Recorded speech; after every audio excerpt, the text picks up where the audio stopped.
क्या परिचय है सर आपका? मैं रमेश दुबे हूँ, राष्ट्रीय सचिव हूँ समाजवादी युवजन सभा का। सर ये समाजवादी पार्टी के नेताओं के ऊपर मुकदमे पुलिस द्वारा किए जा रहे हैं, इसके बारे में आप क्या कहना चाहेंगे? देखिए, भारतीय जनता पार्टी की सरकार जब से बनी है तब से बदले की भावना की राजनीति कर रही है। लोकतंत्र में हर व्यक्ति को अपनी बात कहने का अधिकार होता है, और जब समाजवादी पार्टी के नौजवान अपनी मांगों को लेके बच्चों के भविष्य के, उनके अभिभावकों के भविष्य के, उनके ज़िंदगी के सवाल पे राज्यपाल को ज्ञापन देने जाते हैं समाजवादी पार्टी के नौजवान, तो भारतीय जनता पार्टी की सरकार बदले की भावना से उन नौजवानों के ऊपर बर्बर लाठीचार्ज करवाती है, खूनी हमला करवाती है, कुछ नौजवानों को जेल भिजवाती है और कुछ नौजवान हमारे हॉस्पिटल में ज़िंदगी और मौत की लड़ाई लड़ते हैं। तो ऐसी जालिम सरकार आज़ाद भारत में कभी ना आई है, न कभी आएगी। ऐसी सरकार को तो तत्काल इस्तीफा दे देना चाहिए। जबकि बीजेपी सरकार तो सर ये कहती है कि सबका साथ सबका विकास करते हैं। सबका साथ सबका विकास का नारा देने वाली यह सरकार सबका साथ सबके विनाश का कारण बन रही है।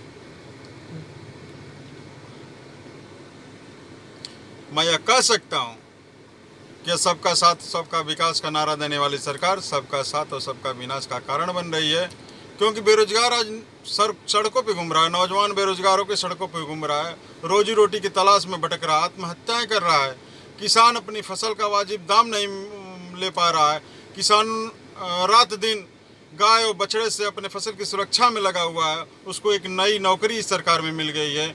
किसान परेशान है, नौजवान परेशान है, व्यापारी परेशान है, बुनकर भुखमरी के कगार पे आ गया है इस सरकार में। तो आप क्या कहेंगे इस सरकार को? सबका साथ और सबके विनाश का कारण हो ही रहा है।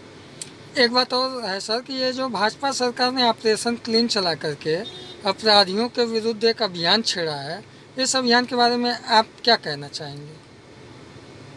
अपराधियों के खिलाफ जो अभियान है, अगर सही में अपराधी है उसका इनकाउंटर हो रहा है तो उसका स्वागत है, लेकिन फर्जी लोगों का इनकाउंटर हो रहा है तो ये सरासर गलत है और ऐसा नहीं होना चाहिए।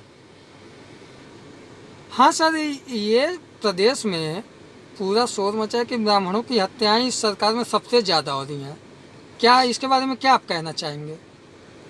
ब्राह्मणों की हत्याएं हो रही हैं, इस शोर नहीं मचा है, हकीकत है। जब से यह सरकार बनी है तब से अगर सबसे ज़्यादा किसी जात का उत्पीड़न हुआ है तो ब्राह्मणों का हुआ है, सबसे ज़्यादा इनकाउंटर ब्राह्मणों का हुआ है, सबसे ज़्यादा हत्याएं ब्राह्मणों की हुई हैं, सबसे ज़्यादा मुकदमे की सरकार बनाई है। ब्राह्मण भारतीय जनता पार्टी की सरकार को बाहर का रास्ता भी दिखाने का काम करेंगे। एक बात और कही जा रही है कि समाजवादी पार्टी को आज भगवान श्री परशुराम याद आए, इसके पहले नहीं याद आए, इसके बारे में आप क्या कहना चाहेंगे? नहीं, ये तो गलत बात है। भगवान परशुराम हम लोग के आदर्श हैं, हम लोग के प्रेरणा स्रोत हैं, और समाजवादी पार्टी ब्राह्मणों का तो हमेशा सम्मान करती है।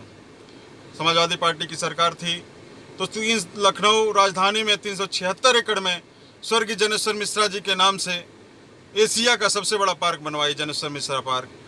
पूरे गांव को जनेश्वर मिश्रा के नाम से, जनेश्वर मिश्रा ग्राम के नाम से जोड़ दिया। गांव में सीसी इंटरलॉकिंग, जनेश्वर मिश्रा, हर गांव को जनेश्वर मिश्रा से जोड़ने का काम समाजवादी पार्टी ने किया है अपनी सरकार में। तो इसलिए समाजवादी पार्टी हमेशा ब्राह्मणों का सम्मान करती है, और ब्राह्मणों का कहीं हित है तो समाजवादी पार्टी में हित है। जी सर, आपके राष्ट्रीय अध्यक्ष अखिलेश राव पे बार बार ये बातें सामने आती हैं कि वो ब्राह्मण विरोधी बयान देते हैं या ब्राह्मणों का वो विरोध करते हैं, क्या ये बात कितनी सत्य है? नहीं, ये आपका कहना बिल्कुल गलत है कि अखिलेश यादव ब्राह्मण विरोधी हैं। अखिलेश यादव और समाजवादी पार्टी से बड़ी कोई हितैषी ब्राह्मणों के लिए पार्टी नहीं है। जितना सम्मान ब्राह्मणों का समाजवादी पार्टी में है, किसी पार्टी में नहीं है ब्राह्मणों का सम्मान। और ब्राह्मणों का हित कहीं है तो समाजवादी पार्टी में हित है।